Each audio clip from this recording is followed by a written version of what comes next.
காந்தி ஒரு 3 குரங்குகளை பற்றி சொல்வார். அந்த 3 குரங்கு என்ன சொல்லும்? தீயதை பார்க்காதே, தீயதை கேட்காதே, தீயதை பேசாதேன்னு 3 இதையும் பொத்திட்டு இருக்கும். அந்த குரங்குக்கு என்ன பேர் தெரியுமா உங்களுக்கு? 3 குரங்குக்குமே பேர் இருக்குது. ஒரு குரங்குக்கு பேரு மிசாரு, கெட்டதை பார்க்காதேன்னு சொல்ற குரங்குக்கு பேரு மிசாரு.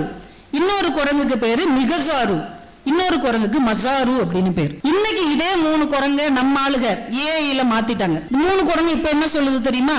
மொபைல் போனை கையில வச்சுக்கிட்டு தெரியாத லிங்க் பார்க்காதே, தெரியாத லிங்க் பார்க்காதே, தெரியாத அழைப்பை கேட்காதே. இன்னைக்கு யாருக்கு போன் பண்ணாலும் என்ன சொல்லுது?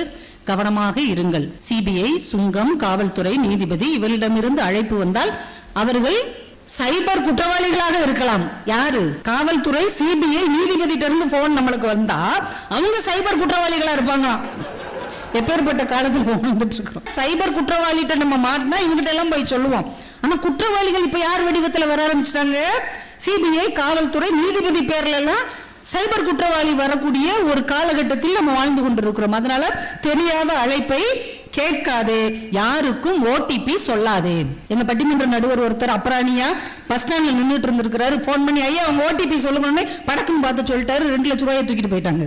ஓடிபி யாருக்கும் சொல்லாதே. இன்றைக்கு இந்த 3 குரங்கும் இந்த செல்லுக்குள்ள போய் மாட்டிருச்சு. செல்லுனா செல்போன் மட்டுமல்ல, சிறைச்சாலை என்றும் பெயர். இந்த மொபைல் போன் வெறும் செல் அல்ல, நம்மை தீராத அடிமை தலையில் மாட்டி வைக்கிற சிறைச்சாலை என்பதை நாம் உணர்ந்து கொள்வதற்குத்தான் செல்லுங்கிற பெயர் வச்சாங்க அப்படின்னு கூட நாம அதை எடுத்துக்கொள்ளலாம்.